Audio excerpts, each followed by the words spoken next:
The real story of Empress Ki, also known as Ki Sung-yang, is not just a tale of romance like in dramas. It is a powerful and controversial story of ambition, survival, and political dominance in one of the largest empires in history. She was born in 1315 in the Kingdom of Goryeo into a relatively low-ranking aristocratic family. During this time, Goryeo was under the influence and control of the Mongol-led Yuan dynasty, which often demanded young Korean women to be sent as tribute to the imperial court.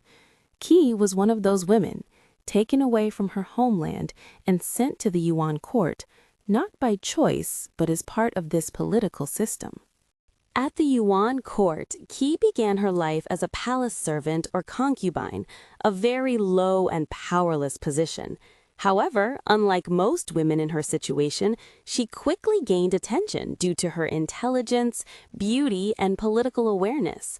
She eventually caught the attention of the Yuan Emperor Toghon Temür, who later became deeply attached to her. Over time, she rose through the ranks of the imperial harem, a system filled with competition, jealousy, and deadly intrigue. Her rise was not simply based on affection. She strategically navigated court politics, building alliances and overcoming rivals.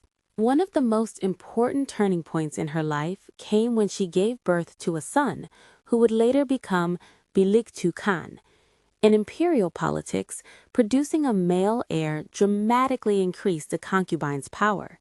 This allowed Empress Ki to strengthen her position further and influence the emperor's decisions. Eventually, she was elevated to the rank of Empress Consort in 1365, one of the highest positions in the empire. As Empress, Ki was not just a passive royal figure. She actively participated in politics. Historical records suggest that she exercised significant influence over the emperor and government affairs, especially during the later years of the Yuan dynasty, when the empire was weakening. Some historians even argue that she held more real power than the emperor himself at certain times. However, her rise also created many enemies, both in the Yuan court and in her homeland of Goryeo. In Korea, she was often viewed negatively because she supported Yuan control and helped place her own family members in positions of power. Her ambition extended beyond being empress. She reportedly attempted to secure the throne for her son, ensuring the continuation of her influence. When the Yuan dynasty began to collapse due to internal rebellions and the rise of Ming forces, Empress Ki remained deeply involved in political struggles. After the fall of the Yuan capital in 1368, the royal court fled north, forming what is known as the Northern Yuan. Even during this unstable period, she retained her status and influence for some time. Empress Ki eventually disappeared from historical records around 1369 to 1370, and the exact details of her death remain unclear. Despite this, her legacy remains powerful and controversial. In Chinese and Mongolian history, she is remembered as a strong political figure during the decline of the Yuan dynasty.